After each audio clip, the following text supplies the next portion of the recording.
जिस शिवसेना को बचाने के लिए उद्धव ठाकरे पिछले 4 साल से संघर्ष कर रहे हैं, उसी शिवसेना में अब एक और बड़ी सेंध लगाई जा चुकी है।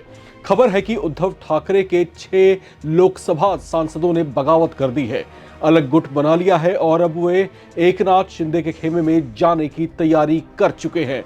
अगर ऐसा हुआ तो ये सिर्फ महाराष्ट्र की राजनीति का घटनाक्रम नहीं होगा, बल्कि दिल्ली की सत्ता का गणित भी काफी हद तक बदल सकता है। सवाल है कि क्या उद्धव की राजनीतिक जमीन खिसक रही है? क्या एकनाथ शिंदे ने फिर एक बार मातोश्री को सबसे बड़ा झटका दे दिया है? और क्या एनडीए अब संसद में पहले से भी कहीं ज्यादा ताकतवर होने जा रही है? शिवसेना में एक बार फिर से बड़ी टूट की चर्चा ने सियासी गलियारों में भूचाल ला दिया है।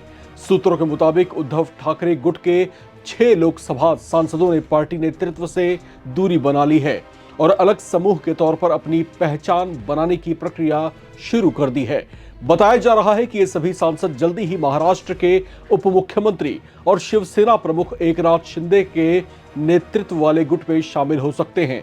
सबसे दिलचस्प बात यह है कि ये घटनाक्रम शिवसेना के 60वें स्थापना दिवस के ठीक पहले सामने आया है।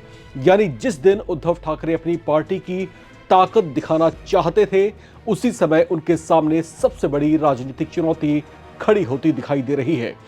बागी सांसदों में जिन नामों की चर्चा हो रही है उसमें भाऊ साहेब राजाराम वाकचौरे, संजय दीना पाटिल, संजय उत्तमराव देशमुख, संजय जाधव, नागेश पाटिल आष्टीकर और ओम राजे नीलांबकर शामिल बताए जा रहे हैं। सूत्रों का दावा है कि इन सभी सांसदों ने अलग गुट के रूप में भी जो है मान्यता प्राप्त करने की प्रक्रिया शुरू कर दी है। अब जरा इनकी राजनीतिक गणित भी समझिए।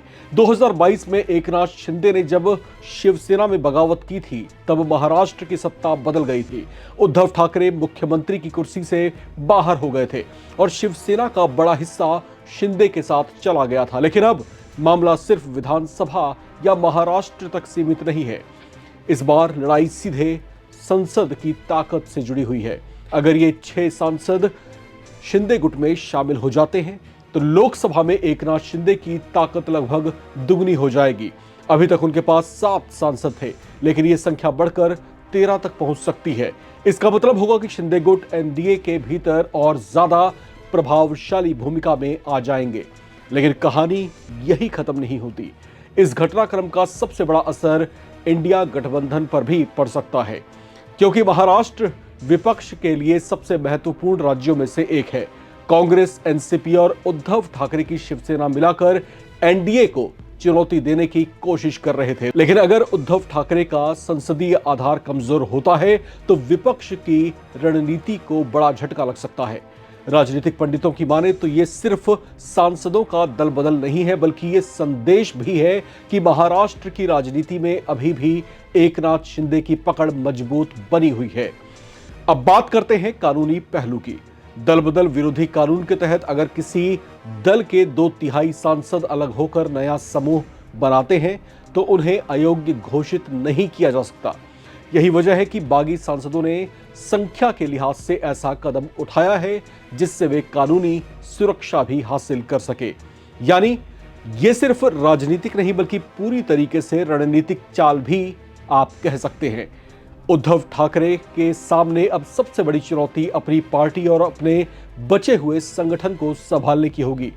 पहले पार्टी का नाम और चुनाव चिन्ह गया था, फिर बड़ी संख्या में विधायक और नेता गए, और अब अगर सांसद भी लगातार साथ छोड़ते हैं तो ये उद्धव ठाकरे के लिए सबसे कठिन दौर साबित हो सकता है। दूसरी तरफ एकनाथ शिंदे के लिए ये घटनाक्रम किसी राजनीतिक बोनस या राजनीतिक संजीवनी से कम नहीं मानी जा रही। महाराष्ट्र में सत्ता में रहने के बाद अब वे लोकसभा में भी अपनी ताकत बढ़ाते हुए दिखाई दे रहे हैं। सबसे बड़ा सवाल अब यही है, क्या उद्धव ठाकरे इस झटके से उबर पाएंगे और क्या एनडीए महाराष्ट्र से लेकर दिल्ली तक अपनी राजनीतिक ताकत को और मजबूत करने जा रही है? क्योंकि फिलहाल तस्वीर यही कह रही है कि महाराष्ट्र में राजनीतिक खेल अभी खत्म नहीं हुआ है, बल्कि एक नया अध्याय शुरू हो चुका है। और अगर ये सिलसिला आगे बढ़ा तो आने वाले दिनों में महाराष्ट्र की राजनीति में कई और बड़े उलटफेर देखने को मिल सकते हैं। फिलहाल सभी की निगाहें 19 जून पर टिकी हुई हैं, क्योंकि उसी दिन साफ होगा कि ये सिर्फ बगावत थी या फिर उद्धव ठाकरे के लिए सबसे बड़ा राजनीतिक झटका।